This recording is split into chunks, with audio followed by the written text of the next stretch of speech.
Every 2 years, there's a critical window to go to Mars. This summer, the planets align so that a spacecraft can get there with the least amount of fuel. NASA is sending its 9th spacecraft to the red planet's surface, and other nations are trying to go too. One is China, which is launching its first solo expedition, aiming to send in one go as much equipment as the US did in several missions to potentially find evidence of past or present life. That's a whole lot of steps at once. China will really have made a stand for their space agency and for their country. We're in a space race today, just as we were in the 1960s. And the stakes are even higher. The US and China are contenders for science, profit, and pride beyond the stratosphere. And China has made a lot of progress. Since 2018, it has sent more rockets than any other country and has become the second biggest spender in space programs behind the US. Here's what China is aiming for in space and how those plans can challenge the US. In China, since you have a continuance of a Communist Party of China, its ability to focus on one mission spans 10 years. Namrata Gwasami analyzes space programs in China and the US. She says China's space program's greatest advantage is that once the single-party government sets a long-term goal, plans are unlikely to change. For instance, China is scheduled to set up mankind's first permanent lunar base in 2036. Experts say China envisions the moon becoming a sort of pit stop and gas station, charging other countries to refuel spacecrafts that need to reach farther destinations.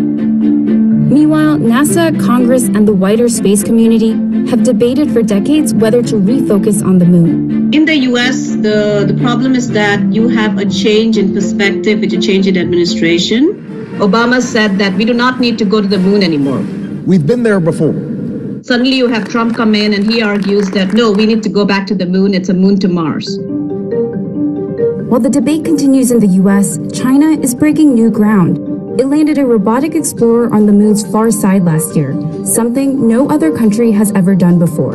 The first step is the moon. China wants to make this step very solid and to build our ability and to get a good technology, and then we can go further. Longshaw says China's Chang'e 5 probe launch later this year could return lunar samples to Earth and help advance research into turning them into rocket fuel. The United States is still talking about getting somewhere first in space, showing off new technology. The first woman and the next man on the moon will both be American astronauts, launched by American rockets from American soil. But the one advantage the U.S. may have is a number of collaborations between NASA and private space companies led by high-profile billionaires. The space agency has signed billion-dollar partnerships to do things like sending NASA astronauts and space tourists into orbit. We have all these rich guys, they love rockets. Space experts say the pooling of money and brains from various companies and universities is what makes the U.S. program so special. As of today, the U.S. remains a model for China, which is actually learning from NASA's legacy in space.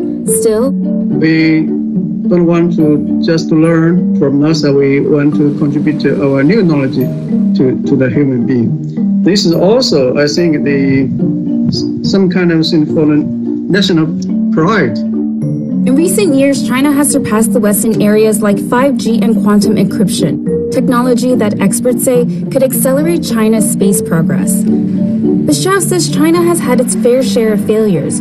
Almost a decade ago, the country's first orbiter to Mars had to hitch a ride off a Russian rocket and never made it there. This summer, Tianwen-1 will demonstrate technology that NASA is also rolling out for the first time. A radar mounted on top of the rover to detect subsurface water. But there's one big difference. While NASA is partnering with the European Space Agency to bring back the Martian soil and rock samples to Earth in 2026, China is doing it solo. And it's not necessarily a choice. NASA has never worked with China because of national security concerns.